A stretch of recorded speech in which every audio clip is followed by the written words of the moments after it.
Welcome to Vox Stream, a Kill Team podcast where we aim to help players of all skill levels supercharge their game and separate the signal from the noise. I'm Mark Meyer, joined by Kill Team heavyweights George Pratt and Joe Gallo. We're coming to you from the Triangle region in North Carolina. Thanks for listening and enjoy the show.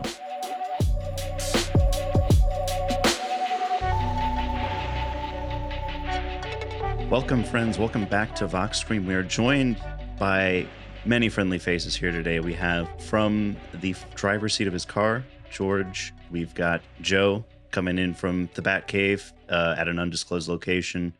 And then we are also joined by foe to some, friend to many, but more importantly, friend of the pod, Mark French. How's it going, y'all? Great to be back. I did find out the Riddler did indeed do it. I work too much. That's why I'm still in my work vehicle. Again. We got a lot to talk about today. We had a lot of fun at a tournament over the weekend. It was a 30-person tournament out in Greensboro, North Carolina at the Dragon's Horde. We've got some stats from the league we're going to talk about after that. Hopefully get some insights on the larger trends, at least locally, that we're seeing in third edition. George, I wanted to start with you in regards to the tournament, though. You are a tournament organizer, probably the biggest tournament organizer for Kill Team here in the Triangle area. What were your thoughts on the tournament? From my point of view, I thought it was pretty great. Yeah, as a tournament organizer, I think Daniel did a great job not only running the tournament, but setting it up. He expanded an initial 24 seats to 30. So that's pretty impressive. And then he even filled it up. It's a shame that it was only 3 rounds rather than 4 rounds. That probably would have got me back on the podium after my loss in the final match for first place. But overall, I think it was a really, really good, well-run tournament. It wasn't too sweaty, too stressful. So I want to give out kudos to both Daniel for running it, and all the players had a great time. Yeah, absolutely. I loved the TLC that was put into the tournament. All of the maps were really nice. I liked how each map was at its own individual table, so there was tons of space for all the accoutrements and accessories that you like to bring to a Kill Team game. Plenty of elbow room. And yeah, I mean, it sounds like you had a great time in the final match against Joe. We had the Rekkas taking it over Angels of Death in that game. Joe, how was your run through the tournament? It sounded like Rekkas are pretty good. Yeah, funnily enough, we had 3 Rekkas players in the tournament. And shout out to David, who was the second place person in this tournament, who also was on Rekkas and also undefeated. And I just said that we had 3 people in the tournament. My first round was a Rekkas mirror match. Might have been the strangest game of Kill Team I've ever played, because everyone was rolling 6 dice every time we did literally anything that wasn't fighting. The tournament was a lot of fun. Daniel ran it really well. George played a great game in the final rounds. I really do wish we had played more rounds, because I think it would have been nice to see where everything stacked up. Big thing for me is, dear God, there were Marines everywhere. It was insane. It was Plague Marines. It was Angels of Death. It was Warp Coven. It was a lot. I think we only had 3 Horde teams total out of 30 people. I also need to address something. There's been a lot of a good final match between me and Joe. I need to preface, it was not a good game. I played a terrible game, and Joe played a fantastic game. Joe kicked my ass, and he deserved that win. I mean, that averages out to a good game, doesn't it? Yeah, functionally, I would like to think so. I mean, it was a good game for Joe. Well, thank you, man. I know specifically we had a recap of a game you two played for the league sometime last year, and it was quite the opposite. I think you played at your house, George, and Joe was like, man, I did not play a good game. And so, the scales have tipped back to neutral once again, right? My toe dipping back in the water briefly of Inquisition. And here's the big difference between that game. I had 0 games on Inquisition, and I was on game 10 for Rekkas, so I was fully prepared for that game. And as me and George discussed quite a bit after that game, he made some decisions about specifically like equipment that he took and like preparations and things he had assumed about the way the matchup would have gone. But now he is more prepared for LVO in case he runs into Rekkas, which mistakes he won't make again. So, you know. It was a fantastic learning experience, but that does not equal a good game. Yeah, but like I said, it was a great time. Daniel, like I said, ran it great. Happy to take home the championship home for the Triangle Kill Team area. It seems like we had a pretty good showing from the Raleigh crowd overall. I think we were all pretty much in the top half of players in the tournament. Mr. French, it looks like you had a pretty good run through the tournament as well. Yeah, I did okay. Came out 2-1. George, in classic fashion, pipped me in my one loss and knocked me off of any sniff of the podium, which is a long-standing tradition between the two of us in North Carolina tournaments. So, glad to continue the ways of old. Classic tradition. Yeah, exactly. Classic. Although I do have to point out, I did technically cheat in our game. Since I point blank shot, I couldn't have fought. So your butcher could not have died and then killed my marine with a blood god. However, I still would have moved up my gunner, and instead of going on guard, would have just shot him with a crack grenade. So I don't think that changed the way the game played out. But I did technically cheat. And now, ladies and gentlemen, we understand. Brand him with the mark. The mark Boo of the this beast. man. Boo him. It doesn't matter how good you are. Sometimes you can still cheat. Yeah, man, I that was the one thing I was really trying to make sure is that I knew the Rekka's rules. And one thing that actually came up that was interesting during the tournament, because, with the new pistol changes from 6 to 8 inches, like, there are very few times when you are not in pistol range now. And in my second round game, I felt really bad for my opponent because I had a clear shot from vantage on the Volcus with the tower, because Plague Marines have the racks that like stick out and whatever, and 3 guys were lined up and I went to go shoot, and then I was like, wait a second, that's not 8 inches on the rocket pistol. Because I had just assumed the rocket pistol was 8 inches. So I was like, yeah, before I do this, I can't do this, and then put that model back, and we actually had a fair and fun game. So I myself had a bit of an abbreviated run through the tournament. I only got to play 2 rounds, but I took Rattlings and I won both of those games. And it was a very fun experience in the sense where, anyone who listened last week knows that I've been playing Rattlings and struggling a little bit. And I think that I was really just playing them wrong. I was too aggressive with my grins early in the game. I was not playing in the play style, and it's fun because we're going to take this full circle. I was not playing the play style that's conducive to the team. But then when I took a step back and started thinking about how this team wants to play, I kind of switched into more like a full-on, like defensive, reactive kind of play style to just really sit back, wait for people to cross my traps that I set in the middle of the board, and react and punish from there.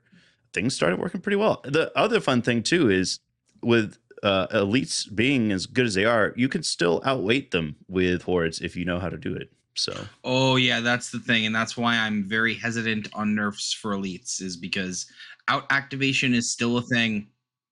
It's a thing that I've been feeling since I've been playing Havels a lot. Even teams with 8 models, like, I'm still like, oh man, I'm getting 2 counteracts, turns 1 and 2, that I can not abuse, but like I have to plan with, unless my opponent makes terrible mistakes. But that also means that I have to play in a way where I don't give up shots still. And I think it's going to be a little bit of an adjustment period for boards to really get back into the swing of killing elites. But that doesn't help, like, Deathcore, who lost their Piercing 1, las guns, and plasma gun got nerfed.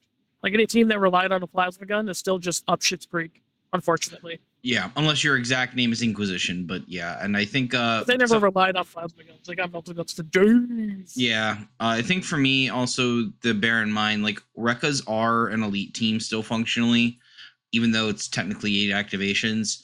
And I've really started to feel like, oh, I'm not going to be able to counteract on conceal because I don't have a Stardies. You know, I actually think that I think you would put Rekkas into the category colloquially known as WTF IDK BBQ, I think it was, of these You've got it. That's strange mid like teams that are obviously like kind of elites, but have like weird numbers of operatives and APL counts.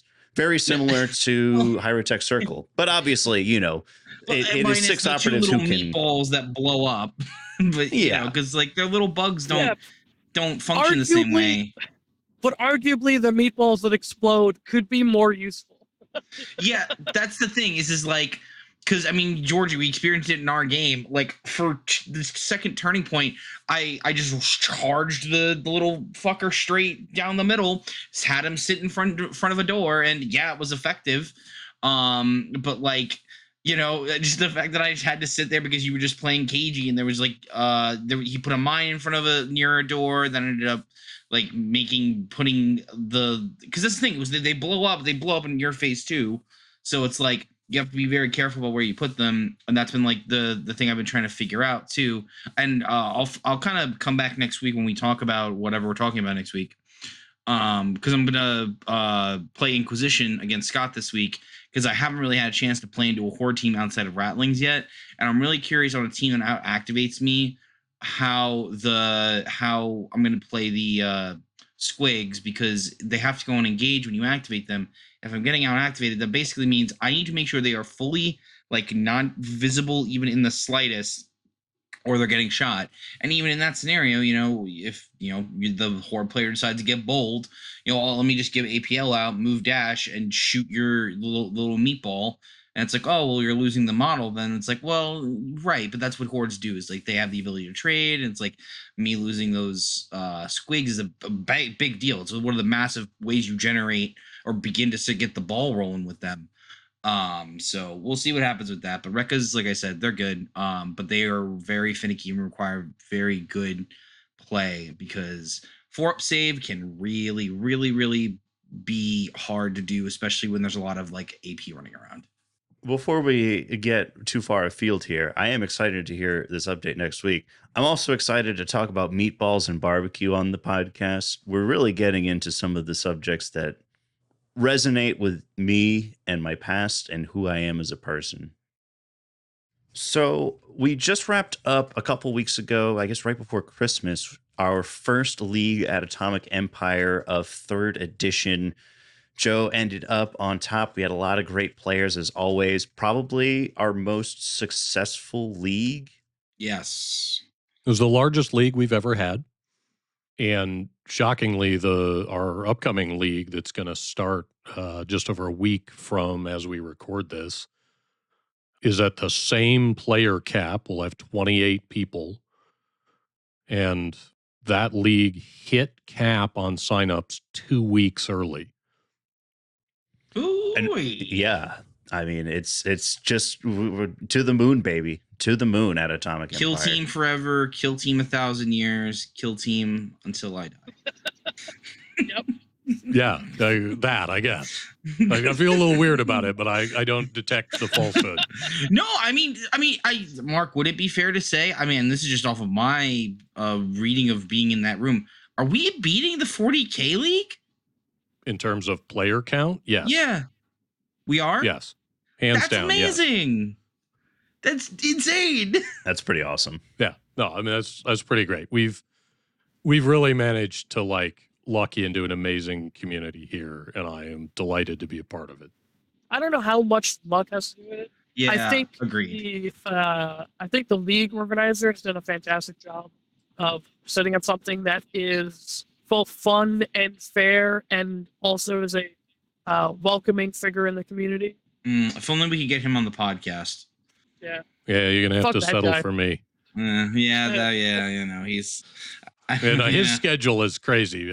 I was available, so. Yeah, I hear he's bald too. We don't like those people. Oh, the worst.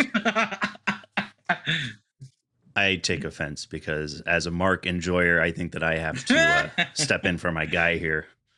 Yeah, no, but see, no, unironically, Mark French does an amazing job of running this league. I'm so glad that I happen to fall into this league. And I think it's purely a creation of yours, and why it's such a success is a huge part in all the work you do.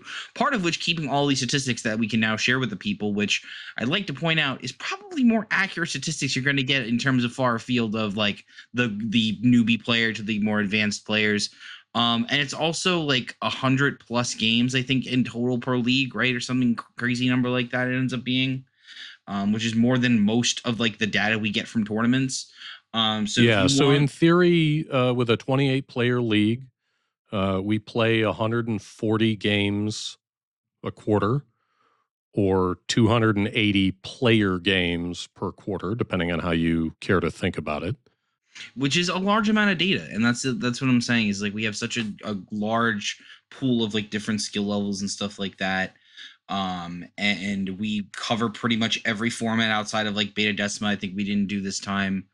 And Right. It's all the tournament formats in terms of like this is effectively as if you were showing up to a multi-week tournament and getting paired off based on like your ELO, and we'll explain that again if we need to.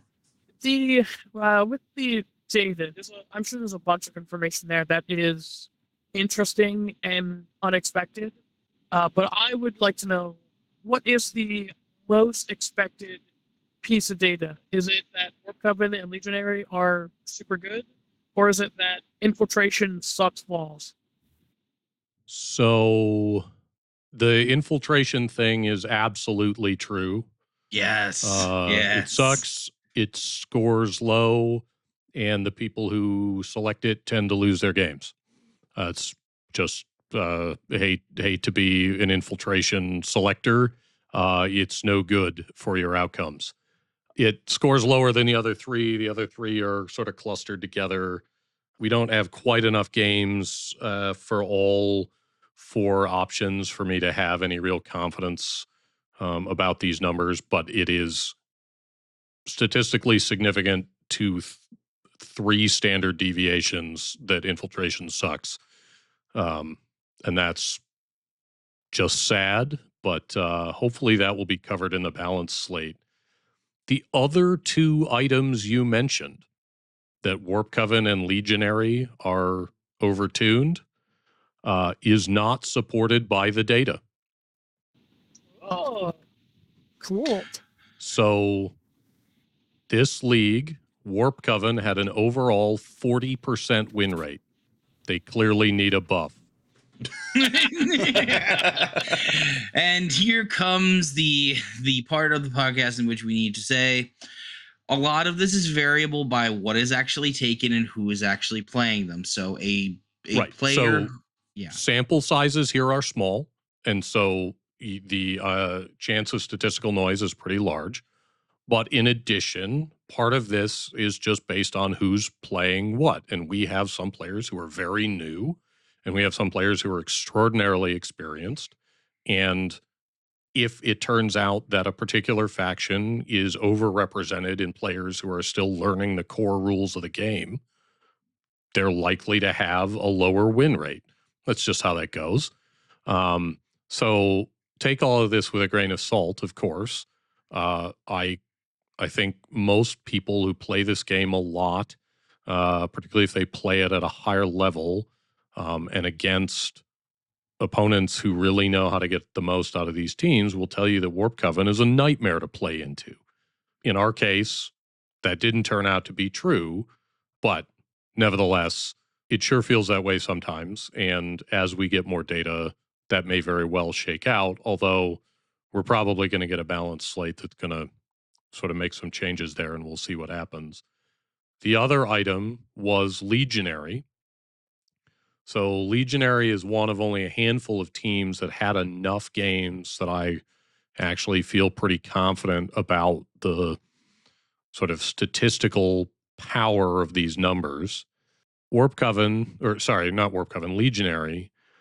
is as all things should be, which is to say perfectly balanced at a 50% win rate.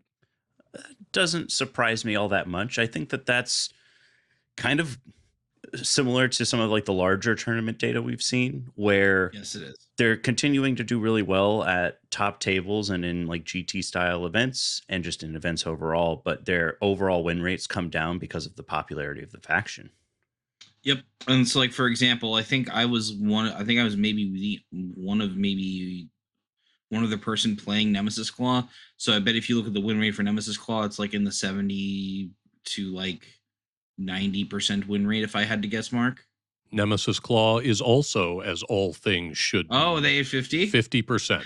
Okay, cool. So that's it. So actually, I was not the only one that played Nemesis Claw then. For the record, Nemesis Claw had a grand total of 4 games. So, like, you shouldn't read too much into that which at all. Are 3 of those me, 1 of those somebody else? That sounds about right.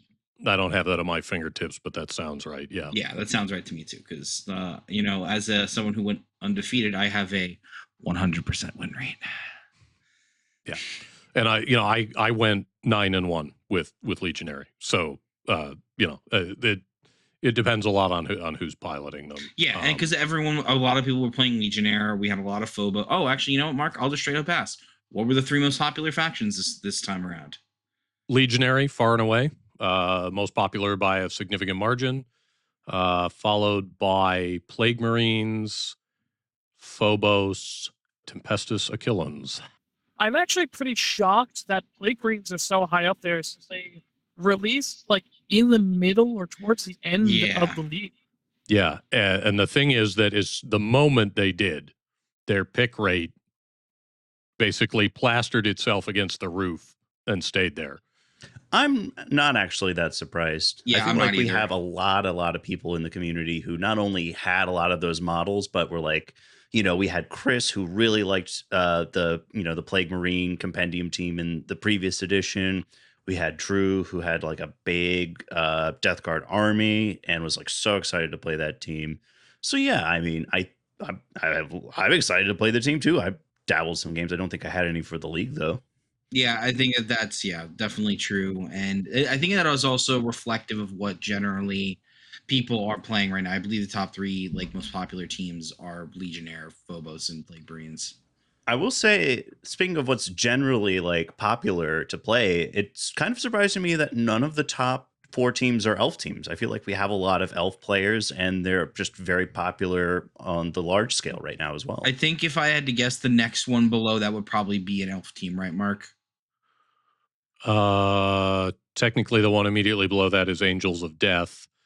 That's Marines. Yeah, but so we had a group that were sort of very popular, and then there's another cluster sort of in a middling popularity, and that's where you're going to find Hand of the Archon, Corsairs, Blades of Khaine actually was the most popular elf team in our league. That might be volume of games by Eddie. Well, yeah, sure, I don't think we actually have a lot of people playing elf teams.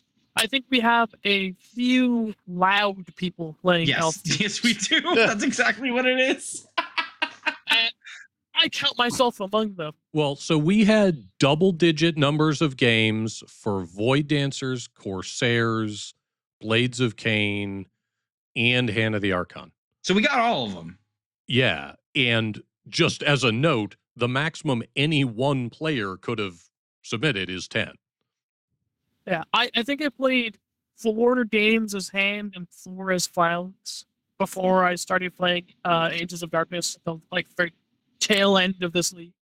Sir, did you just call them Angels of Darkness? They're Angels of Death. I know your guys are Legionnaires, but the team lore-wise believes in the Emperor. Actually. Yeah. I'm actually all over your face. Oh God, no, that's some Slanesh shit right there is what that is. So I prompted you before the podcast, Mark. The thing that I'm most interested to hear about is what are like the average scores coming in for games right now? Like what is like the average score of like a game? And then when you're looking at crit op versus tac op versus kill op, what are the averages there?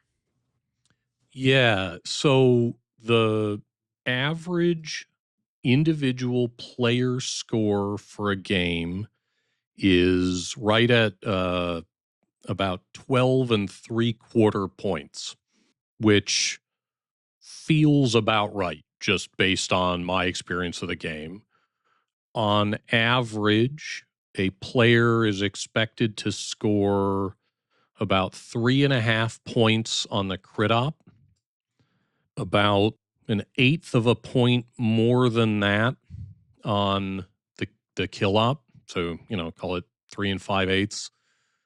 The average player scores just over 3.5 points on the tac op, and the average player scores just barely over 2 points on their selected primary. Which would get you pretty much exactly 12. Yeah, that makes a lot of sense. I think to me, that reveals, I think a lot of people were afraid that like the kill op was going to be too strong this edition.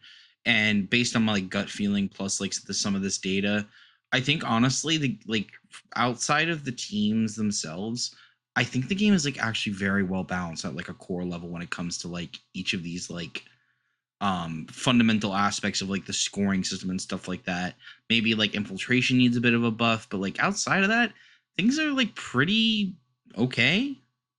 Yeah, and I think that because in order to max the kill op, you have to literally completely table your opponent. It's pretty easy, and in fact very common, for people to score sort of a middling number on the kill op. But to really juice those numbers, you have to run away with a game. Yeah, and I think another thing, and I'll Mark Meyer, George, and French question if for you guys, since you guys play this game, I've generally defaulted pretty much to taking tac op as my primary, because kill op to me is like too unpredictable. Like I can't necessarily guarantee I'm going to kill a good amount of operatives unless like I see like some crazy first turn play. And same with like even the primary mission. I can't necessarily guarantee I'm going to score the points, but what I can guarantee is the thing that I know that I'm going to do because it's partially been designed for my team to play that way. Does that make sense?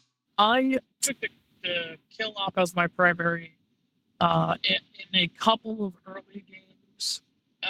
One game, it just hit me. If my opponent just plays a little more cagey this turn than I think he will, I won't score dick or shit from the kill op, and Exactly. also from my primary. My opponent did not play cagey, and I don't know if I tabled him that game, but I think I came close. So it ended up not being a problem. But from that point, it went, oh, I'm not taking kill op as my primary ever again. Yeah, to me, I feel like so I'm kind of the same mind where kill op is what I'm selecting the least. I will take it in some games if it's like I feel like I have like an overwhelming strength advantage against a particular team, but that's just not really happening a lot in the meta, Yeah, or as the exactly. meta has shaken out. So that's kind of gone by the wayside. I really like where kill op is though in the meta because it's a way to swing games, right? Like you're making is. decisions on the It final is. turn, like, oh, well, if I kill one more model, I go up in kill grade and I get the bonus point from having the higher kill grade. So things like that are really cool. As far as like, where do I think, like, am I taking tac op most of the time? Yeah, but I'm also hyper cognizant that that's what most people are doing.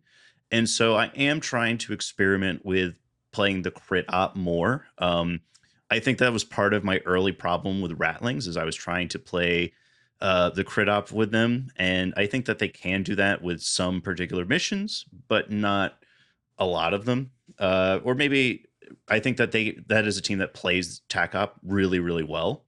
I think that I like the idea of experimenting more with it, but I think it's very safe to say right now that most people are taking tac op. And I'm sure we can maybe look at the data on this and see if that's true. But Yeah, I'd bet that was the case Yeah, too. it's definitely the most common selection. I find I'm sort of in transition here. So in the early part of third edition, I took tac op as my primary almost exclusively. And more recently, I've started to try and get out of that rut. Not because I necessarily think that any of the others are more reliably scorable, but because I think there's some real value in not making it a foregone conclusion to my opponent what they ought to try and block in order to limit Precisely. my scoring. And so I have made a conscious effort to flex out of TAC op at least some of the time. And I think that served me well more recently. But I think you guys are right that some of the crit ops are just hard to score, and some of them are virtually impossible to score in a game you're not going to win anyway. And the kill op is at least significantly in your opponent's hands, so that makes it tough.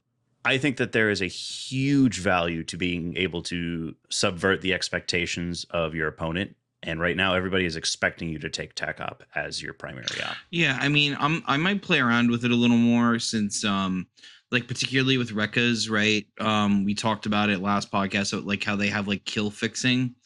So like I might try champion a bit more into elites, because I can guarantee like potentially those kills by getting the requisite Rekka points I need to pretty much know that regardless of what I roll here, that I'm probably going to kill the Marine, right? So like in those instances, then I'm fine with like picking a particular TAC op and maybe even like selecting another primary just because I can guarantee that but not the other thing. One question I did have for you, Mark French, regarding the like the league and some like statistics and stuff like that, was for those of us that had a ELO, let's say like I don't know what a threshold would be, but like whatever the average for an ELO would be, an average number of for the ELO. For those of us that had an average ELO and higher, did we tend to perform more in line with the meta because we had more experience? Like, for example, like Scott would have an average ELO because he's played games and likely did better with Warp Coven and, therefore would see more of those meta trends. So I guess my question is that, is there a way for you to pull out some of the newer folks out of that pool and see if different trends occur with the veteran players? Yeah, so as the players in a match become more experienced, the results pull more towards what you'd kind of expect the meta to be. Now, there are problems in that as you start selecting subsamples like that, you have fewer games. There are some questions about, well, okay, like who counts in which bucket, and do you weight even more the people with the very highest ELOs? And like there's all sorts of, like we could argue about that endlessly and it wouldn't do any good. But in general, yes. In general, there are some teams that I think we all recognize are just stronger than they probably ought to be. And if you put those teams in the hands of a player with a lot of experience, especially if they have a lot of experience with that team, they overperform. And like nobody should be surprised by that. I did just pull the number because you asked. In comfortably north of half of all games, people chose the TAC op as their primary. Least common was the crit op. Crit op was selected in less than 10% of all games. That's actually interesting to me because that's the only one I would actually even ever consider. Like the kill op to me is just so hard to guarantee. But what I do notice with that is that I think a lot of newer players would, off of like instinct, pink kill op. So I think the influx of new players might be a big reason for why the kill op was taken more than the crit op. Because as a Nemesis Claw player, right, I'm super reliant on seek and destroy. But like there are certain times when, if my opponent plays KG, I can't necessarily guarantee like that I'm going to be killing in the way that I need to. So I would be much more leaning towards taking the crit up as my primary, because I know that I can maybe outscore on the mission as opposed to like killing legionnaires or something like that. I don't think I've ever taken the crit op as my primary in a league game, and if I have, it was I haven't not done it very often. It's because I'm still not very confident that I can adequately play the distinct missions optimally yet. I just don't have enough experience with the 9 missions to have a solid game plan to score them to make them my primary. Yeah, and I also think that with the 3 main formats, like even if you've played Transmission a couple of times on Volcus, but never on ITD, do you really know? I mean, Yeah, like at some level, exactly. theoretically you do, but you don't have that more intuitive sense of it because you just haven't tried it. I kind of got a bold opinion there. I think the variety of the missions might be one of my favorite parts of this edition. Might be one of the most lukewarm takes I've ever heard. Really, I think because a lot of people were complaining about it to start with. I will give you a hot take then. I hate it. I think it's terrible, and it is solely because there are now 6 maps in 3 different formats and 9 missions. So the amount of data that we're going to have to accumulate before I can say anything with any kind of confidence about how these maps and missions play and how those 2 things interact with one another is enormous. It is the largest combinatorial set of these things we've ever had in the game, and it makes the statistical analysis a right pain. But I love that. That means it's not solved. Like how often last edition we were like, oh, this team's good at loot. This team's bad at cap. Like we had it solved in a way of that, like we knew what to expect for pretty much every team on each mission. But now it's just like the Wild West, and it's still the Wild West, and then we're almost 4 months in, and I love that. Like I that it's do not like just the solved. variety, but I wish that there was maybe a few less. I feel like 9 is almost too much. I think I'd probably be happy with 6 or 5 or 5. Yeah, 5 or 6 sounds good. I think 9 is too much. Like 4 months is not even enough time to solve 3 missions. Like if we had extraction, was it upload intel, and the other one where you have to put points, the push your luck one. Like if those were the 3 missions that we had instead of loot, secure, and capture, I think after 4 months we still would not have them solved, just because they're so interactive, in a way that loot, secure, and capture just could never be. So the fact that we have loot and secure back, and then also fucking extraction and gather intel or reroute power. I'm going to tell you, I really like Coordinates. That's probably my favorite of the new missions. That's the one where you do the mission action and you can each do the mission action. It doesn't interfere with one another, but you score if you boop the button in your opponent's territory, you score 2 points. You score 1 if you've booped each of the other ones, and then you score for each point at the end of the game that has more points than your opponent. I like that one a lot. Yeah, I like that one a lot too. Even then, I'm just glad that each mission now is just a mission action. There's no more capture nonsense where hordes just get the advantage. Where like, no, yeah, I bet you do an EPL. Yeah, okay. I'm steering the conversation away from this horde slander. Boo. So the other thing that I'd like to just note about scoring in the new edition, and I think people who've played this game a fair bit in the new edition sort of know this intuitively, but I can prove it now, which is that close games are much more rare. At least close games in terms of the final score. So the average winning score is about 16 1/3 points. The average losing score is 9 1/4 points, which is more than a 6-point difference. Sorry, a 7-point difference on average between a winning score and a losing score. I will say, a lot of my losses in the league were pretty ugly. Yeah, but here's the main thing. I think that might just be more because we're still learning, right? No, it is a combination of the product of the kill op, meaning that if you tend to eliminate a lot of your opponent's models, not only do you have the intrinsic advantage scoring the crit op with more models, you get the points for eliminating them, and your attack op is easier to score, and you're more likely to be able to focus on whatever thing you selected for your primary.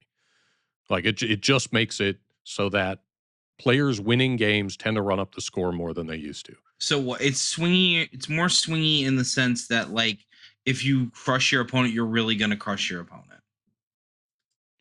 Yeah, but it's true of everything. So the average winning score on the crit op is 4.7. The average losing score on the crit op is less than 2.5. The average winning score on the kill op is about 4 2/3. The average losing score on the kill op is about 2 2/3. The average winning tac op score is 4.5. The average losing tac op score is just over 2.5. So every one of those now has a pretty big spread. And I think if you looked in last edition, I don't have the numbers in front of me, but as I recall, the average difference between a winning score and a losing score, even though, sometimes people run up the score and absolutely crush their opponent, the average difference was, I think, closer to 4 points than 7. And you regularly got games where someone outscored their opponent on the tac op, but lost. Right? Like, it was possible to score some of it, even though you lost the game. And even if it was pretty obvious early on, you were going to lose the game. Yeah. I don't know if that necessarily says anything good or bad. I think it just more describes just the nature of the way that scoring is done now, if that makes sense. Like, I don't necessarily think it's like a bad thing. I don't love what it does to the feeling of losing a game. Sure, agreed. But yeah, it is just sort of a product of how scoring works now. Like, that's not necessarily a design failure. It's just a thing that happens to be true. Yeah, exactly. Yeah, that's fair. Yeah, and something I also noticed is that players who are very well matched in skill, playing teams that are comparable in power level, do tend to normalize to a very close, but, like 10 point, 11 point game instead of a 17 and 8 point game. Yeah, which is actually interesting from like a tournament perspective. So like, give you an example of what we just did recently. David went undefeated, right? But he scored less than I did overall, even though we both played the same team. And I don't necessarily think that that's like reflective of our skill level. Perhaps maybe it is, maybe it isn't. But like, I do think like in a more like competitive setting and like a higher echelon tournament, I do think we tend to we don't actually tend to see that, right? So like, for example, if I recall from Worlds, very often people were still scoring 18, 19, 20 points. So I don't know. The winners tended to be, yes. Yeah. Yeah. Like the winners tended to, in last edition, the winners of our tournament would score 20, 21 points. The losers would score 18, 19. So like they were very close games. They were very high scoring on both sides. And in this edition, I found that when two players of equal skill level, like when me and Mark played in round 2, it was 12-7. Like I won with 12 points to your 7. And like that game That's right. I had 7 and 12 sounds right for where you were at. That seems about it. Yeah, it was a 5-point game, and it was very low scoring.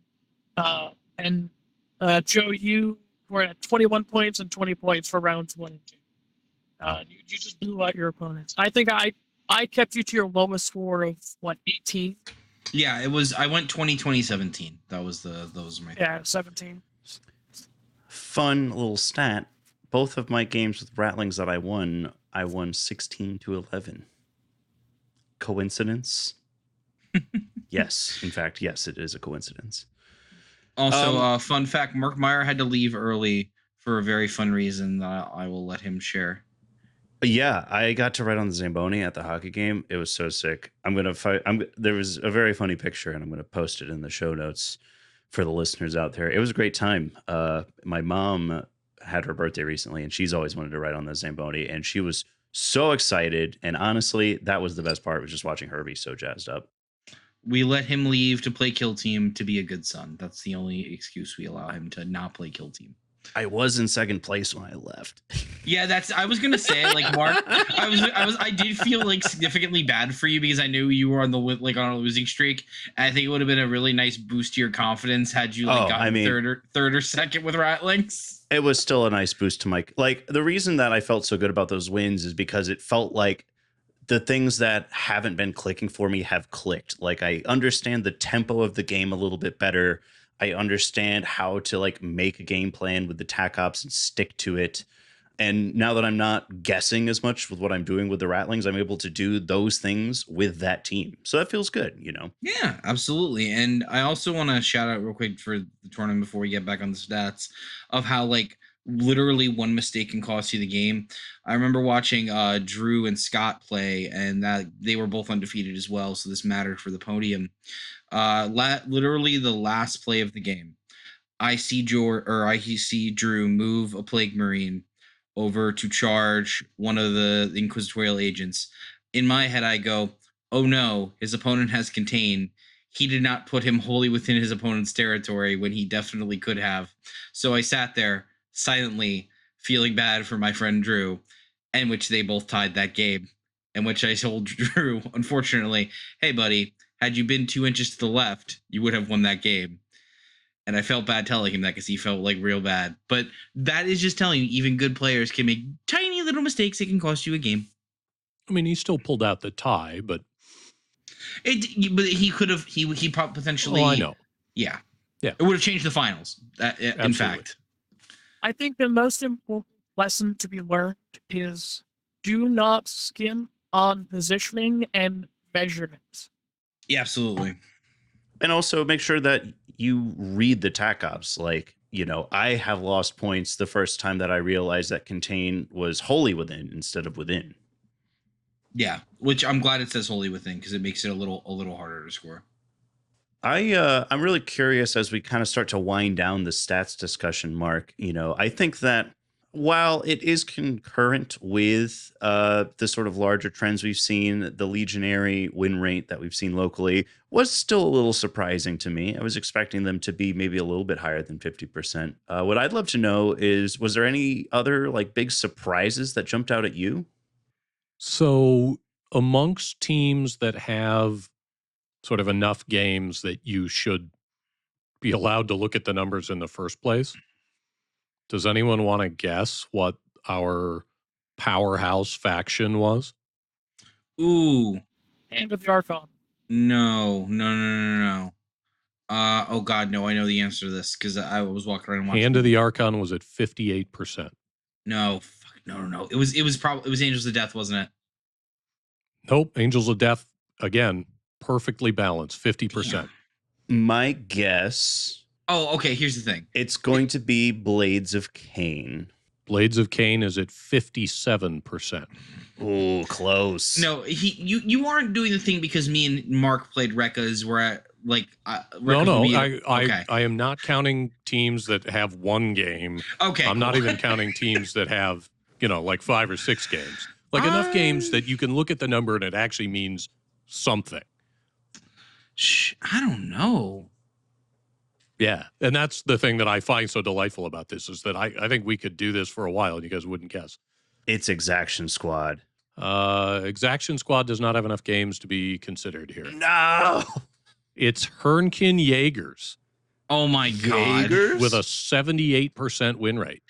Now, I would like to point out why this is particularly funny for our community. For the last 2 weeks in our Discord, we've had a new player who really likes dwarves who was feeling real down on them because I think they were not doing well in the tournament or whatever, and he was asking a bunch of questions. And I hope you're listening to this right now to find out that in the league they have the highest win rate. I mean, they don't.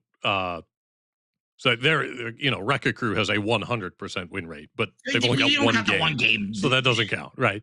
But amongst teams that have a reasonable number of games that pushed into double digits, Hernkin Jaegers, which was kind of a surprise to me. I was just scanning down the list earlier, and that's weird. I bet that's because of Drew. Maybe. I think I played all game as Jaegers very early on. And I think I won against Aquilons. Well, my goal now is going to have Rekkas be at 100% because WoW forever. Am I right?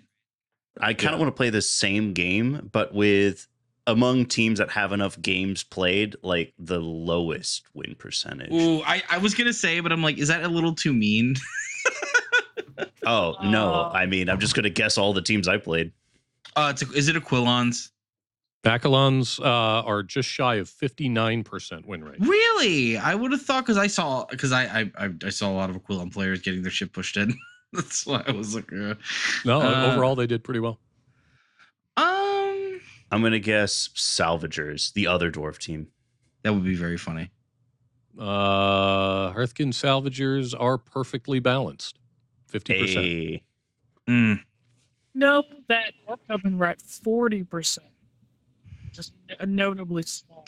Which I don't even know how the hell that's possible because Scott was exclusively playing them and he only lost one game. Somebody else must have been playing Warp Coven. Yeah, who the hell else was playing Warp Coven? Probably more than one person. Yeah, clearly, but that number. See, I am paying attention sometimes. It's a callback to earlier. Oh man. That's comedy, folks. You know what? Is it Novitiates? Let me look at Novitiates here. Novitiates didn't have enough games to be included in this. Oh, okay. I would have thought Alex. He played Aquilons from most of them. I know he played most of them, but I know he played some of the Novitiates too. I think it was the only Novitiates players. He was, Probably. yeah. Yeah. So Stingwings were at like 37%, but they're just shy of sort of my cutoff number for real inclusion. That's the only reason I didn't guess them. I thought they wouldn't have enough games because they didn't seem competitive from the jump. But I think in general the meta's kind of down on Vespids. Yeah, dude, and it sucks. But the meta is very up on Warp Coven, and they're at 40%. We all know that's an anomaly. Move on. I don't think it's necessarily an anomaly. I see what would happen in that situation is they are a cool team that has an extremely high ceiling for performance, but is also, difficult to play, maybe less difficult than they were last edition when they didn't have as strong of a toolbox, but still a team that can, pile on a lot of mental load and that can be punished if you make the wrong decisions. Yeah, I always get this wrong between the high and low skill ceiling, but like I always say, Warp Coven is the best team for the game if you know what you're doing with them, and if you don't, they're kind of okay. Yeah, I mean they're difficult to pilot, but piloted well, they're very good. But to answer the original question, we actually have two teams that are sort of the surprising low ball results. Once we eliminate teams that didn't have enough games for me to be able to say anything reasonable about them. And that's Warp Coven and Corsairs, who both had a 40% win rate in our league. Interesting. Very interesting. It kind of doesn't surprise me. I mean, I wouldn't have guessed it, but they're fragile and also can be difficult to play. Very punishing of mistakes. Very. They have the tools in their toolbox, but the toolbox has a complicated lock. Yeah. They also, I think that they are less good in the elite meta if power swords were 4/7, they could probably tangle more with elites, but. Well, that's the thing is that was why they were very solid in the last edition. But I think they're very fragile, and I think they require very, very solid play to make work too. So, elves be fragile. Yeah, but that's an interesting point because we're obviously in a very elite heavy scenario here, both in terms of kind of where the meta has been pushing, but also just in terms of pick rates, right? Like we just look at the teams that got a lot of games. Although I also want to note that we had 31 different teams used in the league. Jesus. By 28 players. That's cool. And when I looked it up a minute ago, we had 75 different player team combinations recorded. So we had a lot of people trying out a lot of stuff. I gotta say, man, I would not want to be the one balancing this game with that kind of variability. Let me tell you, Jesus Christ. Yeah. But so here's the interesting thing about it is that elites did pretty well in this last league. So You don't say. if you look at elites into horde teams, for example, which I think intuitively most people would say favors the elites. Well, sure as shit. They have almost an 86% win rate. Oh, Elites Jesus. into hordes. Yeah, that doesn't surprise me. Because It doesn't either, but like... GW neutered every horde's ability to kill an elite. And like, yeah elites needed some help, but the hordes didn't need the neuter. Yeah, but it is also the case that people very rarely selected to play horde teams into elites. Mostly they avoided it. And when they did not avoid it, they got absolutely curb stomped. Elites were actually right at 50% in the mid-range teams with a pretty strong number of games to base that number off of.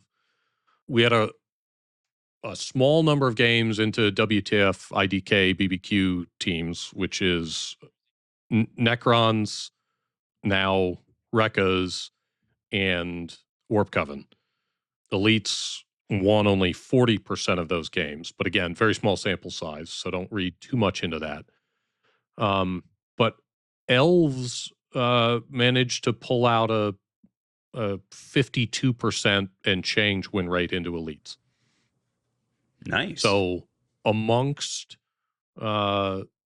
like categories that actually had a significant number of games, Elves are the only ones who are to the good into elite teams on average overall.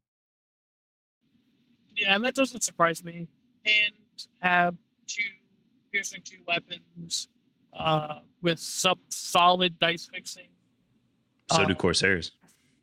Yeah, Corsairs. They have okay enough dice fixing, but still 2 piercing 2 weapons. I think they carry 3 actually. Because of the pistol. Yeah. Yeah. Clowns have the Nerd Disruptor and the Fusion Pistol. And they can, if they play relatively like a really, really good positioning game, they could threaten elites really hard. And then Blades of Khaine exist. They sure do. Actually, I played James in a Pic game, and his fighting blade Scorpion Exarch just killed 2 Agents of Death from full by himself, which was really shocking. That's crazy, dude. Yeah, it was really shocking. It was pretty cool. Oh, that's not true. One of them had 2 damage. He took a punch from a Dire Avenger. A Space Marine being punched to death is never not funny. Yeah. Space Marine took a fist from a Dire Avenger, so he's on 12 wounds. And then the Exarch came in, cleaned him up, and cleaned up his body next to him. That Eldar Kung Fu too strong. It's still not as funny as my Pathfinder's shield drone killing George's Warp Coven sorcerer in melee. To be fair, the sorcerer was already at 1 wound. But yeah, the flying The sorcerer charge, chose to charge, and at that point... No, you charged. Which is the best part. Yeah. You just flew over a wall and went, that guy, I need a 5. I got it. Victory. Victory for the greater good. Flying survived. Any like final thoughts, guys? I've got one more like announcement before we get out of here, but any like sort of concluding thoughts of the stats? I'd love to give a quick shout out to Daniel, who both organized the tournament this weekend. Thank you for that, Daniel. But also has been gracious enough to put up with the vagaries of my system as I get it ironed out. And as a result, his league's data is also included in what we've been hearing about here. We are building a giant wall of data. It'll be the best data in Kill Team. I actually have one more data question. Yeah. Do hordes have any positive matchups? Like in the they're getting stopped by elites. Do they win against mid-range and elves? They have very few games recorded against either, but they are at a 50% win rate against both. I was about to say there's probably not enough data. Middle lane, but no, nothing positive yet. Yeah, I very tentatively I take this as a sign that GW the change to plasma guns was too much action. And disagree. It's because I know like any big changes like that are gonna be. Let's start with some small stuff before we start like really advocating for big changes like that. Well, and I also want to note that we had a grand total of 20 Horde games, and they just don't feel super good to play because they can't kill nothing.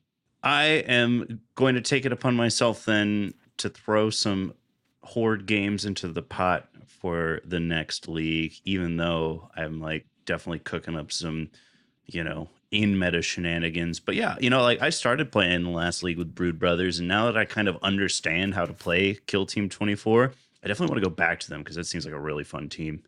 And I had fun playing them, to be honest. And I plan on playing a Horde in our upcoming league as well. So you said you're going to play Kroot, right?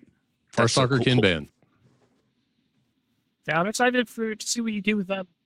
As a team that is traditionally known as meh at everything except playing the mission, I'm excited to see what you do with them. Mark, I may join you in the greater good if the Vespids get a buff, because I did purchase a Vespid box with my winnings. So we'll see what happens there. All right. Yeah, I'm very much looking forward to painting my Stingwings, but I haven't built them yet because they've been just so in the doldrums that I couldn't really motivate myself to put do it in common parlance, pee pee poo poo caca. Yeah, that. Well, if you don't want to be in the pee pee poo poo caca club, make sure that you come to the monthly tournament this Saturday, Gamers Armory. We got a couple seats left. It's going to be fun on a bun.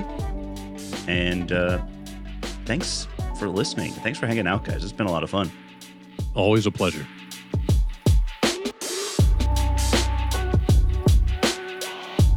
We hope you enjoyed this episode of Vox Screen. You can find us on Apple Podcasts, Spotify, Amazon, YouTube, or anywhere else you get your podcasts. Please follow, subscribe, and leave us a review. Any of those things are going to help us grow. Thanks for listening, and we'll be back soon with another episode.